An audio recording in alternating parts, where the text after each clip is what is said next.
Sa istorya karon sa Ebanghelyo, tataw kaayo, klaro kaayo, nga ang makasud sa langit, dili di ay ang dato, kung dili ang kabus. Lingay mong tupad, ing na gusto ka madato, ing na ba, imong tupad ba? Na gusto ka? Mao may istorya ni Kristo. Mausad ni ang kanunay isulti ni Kristo bisan sa 8 Beatitudes. Katong teaching of Jesus in the Mount, ningon gyapon siya didto, bulahan kamong mga kabus kay inyo ang gingharian sa langit. Alaot kamong mga dato kay napahimuslan na ninyo ang kaharuhay dinhis kalibutan. Lain sa niyang panudlo kadto bitawng sa tungkuana katong batan-on nga dato kayo nya iyang giingnan, pauli sa inyo ibaligya ang tanan mong katigayunan ug ang halin ihatag ngadto sa mga kabos. Nya niuli man tong batan-on nga murag naguol, ingon Diyos Kristo, pagkalisod sa usa ka dato sa pagsulod sa gingharian sa langit, mas maayo pas kamilyo, mas sayon pa kaysa kamilyo ang paglusot sa lungag sa dagom kaysa dato pagsulod sa ganghaan sa langit. Ngilingian na sa usab imong tupad ing na magdato ka. Lingia ba? Ang di man mo malingi, impirnohono na mong tanan. Oy, daghan kay nato magpahayahay, matud pa sa unang pagbasa, alaot mong mga dato kamong nagpahayahay, nagtayhad-tayhad anang inyong mga nindot kaayong higdaanan, kanang mga nindot ninyong mga balay, siging kaon anang mga karnis baka, karnis karnero, alaot yun mo kamong siging inom, kaon, alaot yun mo, kamong nagsigi og pahimos anang flood control scam, alaot yun mo, nindot kay mong mga sakyanan, nindot kay mong mga eroplano, mansions pay inyo, daghan kaayo, lain-laing lugar, dinhi o gawas nasod, alaot gyud mo. Yung sa may buhaton na to mga igsoon, para dili ta maalaot sa buhaton. Wa mo kibaw, pamalit mog slot, hutda ninyo ang inyong kwarta og palit og slot aron kun mahurot na daghan kay mog treasures in heaven. Kay ang meaning aning atong slot, unsa gitoy meaning anang atong slot? Ang S, sacrifice, ang L, love, ang O, offering, ang T, treasure. Sacrifice for salvation, love for the church, for the needy, offering to God, and treasures in heaven. Nanong mura mamugwa madasig? Wa mo malipay nga naa tay paagi sa pagpalit og pagkalangit. Si Lazaro ang iyang gipangayo, gihandom didto sa pultahan sa dato, mumho. Nangandoy siyag mumho. Unsa man ang mumho? Slot. Ang mumho slot man ang meaning ana, kanabang usa ka bahin sa dako kag kanon gilungag sa kaldero. Ang kada lugas anang imong gilungag gitawag nag mumho. Mao sad na ang atong slot, daghan tag dako taog kanang sana mga slots, daghan atong budget minilyon, pero kada slot mumhora na tag 100 pesos. 100 pesos. Muna, kung dili ka manghatag og mumho sa mas dato, sigig kaon, wa gid niya tagaig mumho si Lazaro. Mao toy nakapaimpierno niya, kay wa siya nihatag og bisa na lang mumho. Nya kinsa maroy Lazaro sa atong dinhis parokya? Ang parokya, kinsa may nagsigig sulti nga taga-itawong kog mumho, kinsa man? Father Siano. Ako mao'y mouthpiece ni Lazaro nga mao ang atong parokya. Taga-itawong kog mumho. Sige, ako mong tagaan og update ha. Pila na roy atong mumho nga nadawat og pila pay atong gikinahanglan. Og di gani gyud mo mohatag, mura mo kadtong dato. Antos gimos kalayong way katapusan. O paminaw mo mga dato. Ang atong grace or God's reward and complete elation nakadawat na tag 61,962 ka slots mga mumho ni, pero naapay 638,038 ka mumho nga or slot nga available tag 100 pesos per slot. Nya do na ni 70 slot challenge nga tag 7,200 na say atong nadawat. Nya ang atong PPSC katong atong para sa mga projects diri, Protection and Prosperity of Santiago de Compostela, ang atong mumho nga nadawat niabot nag 24,945. Nya ang ato pang available 75,055 ka slots tag 100 pesos per slot. Nya do na ni 162 slot challenge nga tag 16,256 na sad ang atong nadawat. O pakpakan nato ang namalit nato og slots. Kamong namalit og slots, congratulations. Kamong gasigilag agi-agi ana mga lamisa diha nga namaligyag slot, nya wa sad mo'y palit-palit sa diha sa atong online o uban pa. Bantay lang gyud mo. Mangayo gyud mo sa tubig para sa inyong dila. Nilingay imong tupad. Ing na pila na ka mumho imong nahatag. Ing na ba? Pila na ka mumho imong nahatag sa simbahan? Sige lang kagkaon diya. Nya, pasalamat sa ta kay naanay mga pledges ang ato dinhing Hilly Funds unom na nakabuok tungod na sa mga pledges ato na nang gipa-install. Unya ang ato sad nga mga kneelers wa pa lang ma-deliver pero ga-order na ta upat ka buok diha para di na mo maglisod og luhod. Tag 42,000 to, kompleto na sad to sa pledges. Unya ang ato sad nga additional nga mga lingkuranan 13 ka buok tag 55,000 kompleto na sad sa mga pledges. Pero mao ni ang ato pang nadawat, percentage lang atong himuon. Ang Hilly Funds tag 143,000 na siya. Ang na-remit nga pledges nga hinato 31.13% pa. O pakabot 50%, 40%. Ang pledges sa kneelers tag 42,000 upat ka buok 30.56% pa ang atong nadawat. Nya ang sa pledges sa mga pews nga 13 ka buok tag 55,000 18.24% pa ang atong nadawat.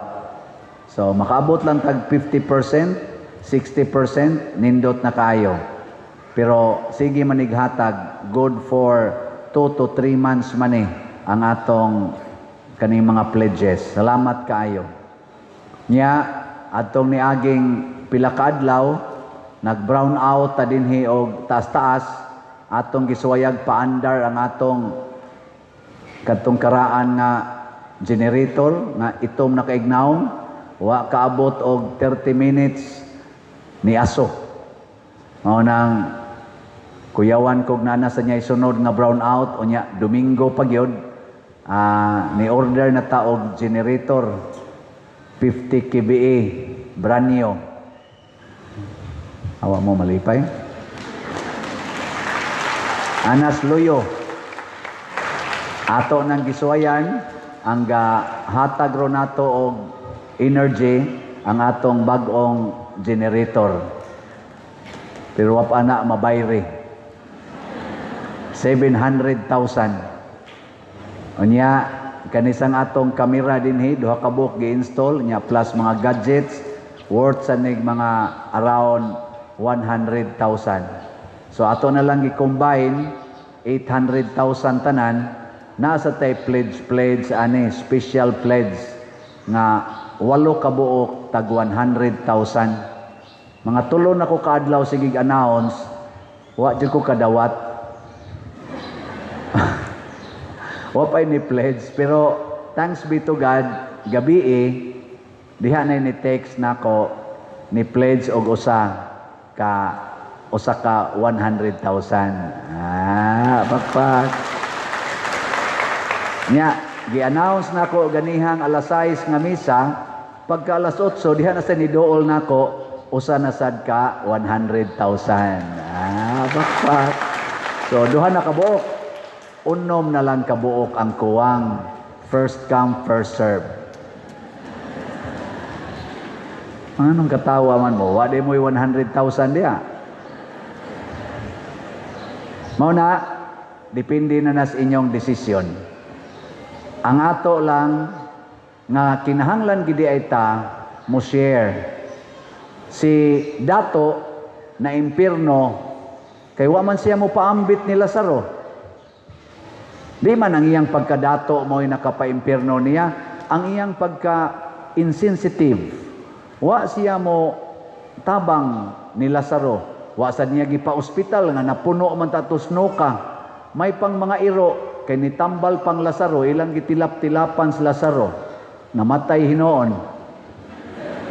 Open wounds ko to niya ang iro, naagunay rabies. Di pagtilap sa iro, patay din Lazaro. Pero ang Dato, bisag sige siya kaon, wa siya sakit, patay gyapon.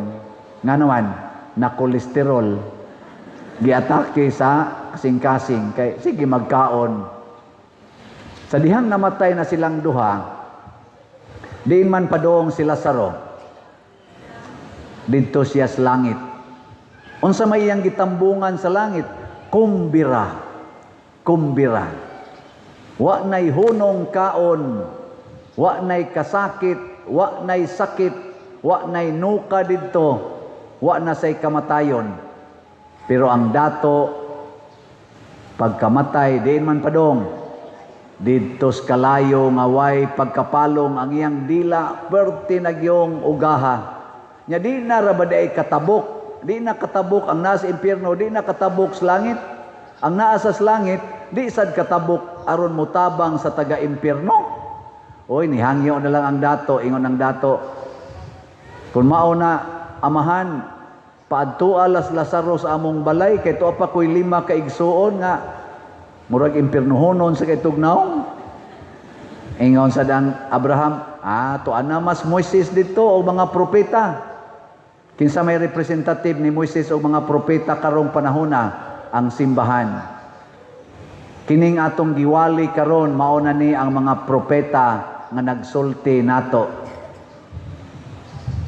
Nya unsa man? Maminaw mo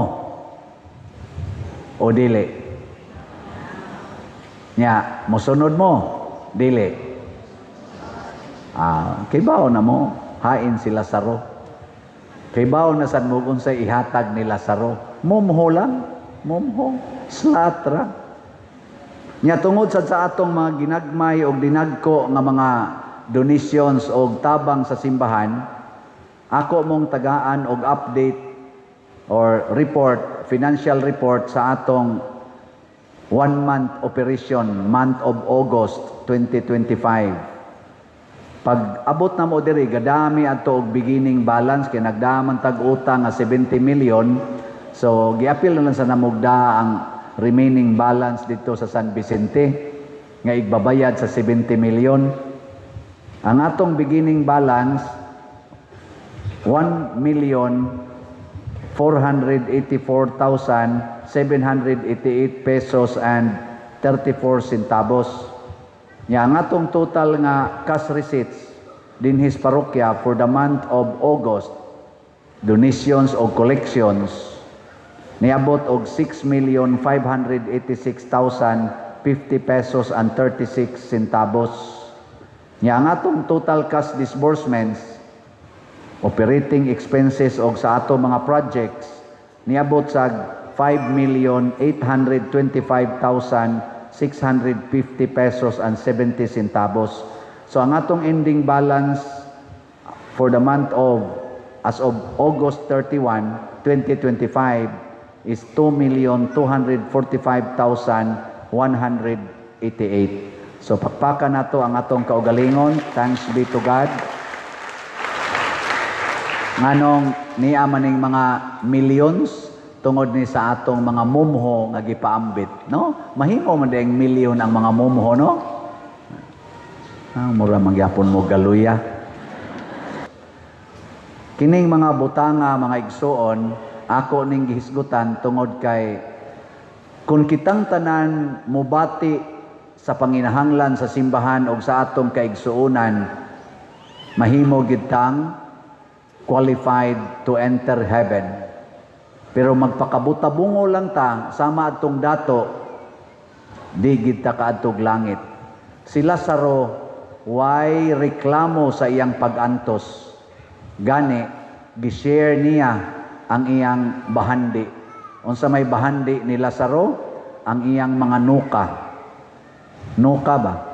Lingya imong tupad, na nakasuway na ka nga ginuka ka? Ingna ko no. Kana bang nuka ba? Kana mga bata pa ta, di ba? Nukaon man ta nagwayo. Kasuway mo ana. Kang Lazaro gikas nga registiil puno iyang lawas. Pero mao to iyang wealth, ang iyang nuka. Unsa may iyang gihimo? Gi-share niya sa mga iro. Kay ang mga iro paborito kay na nilang nuka. Nang iro. Meaning wa magpanagan na si Lazaro pag-share. So kanang pagpaambit mao ginay makapalangit. Pero ang pagtigom ug ang pagdinaw mao ginay makapaimpierno. Naot unta ang ato sa mga government leaders nga mga korap pa kayo, makat-on unta sila sa pagsunod ni Lazaro. Mulikay unta sila sa kalayo sa impyerno. Katapusang lingi sa imong tupad. Lingi ang di mo lingi, liwat sa dato.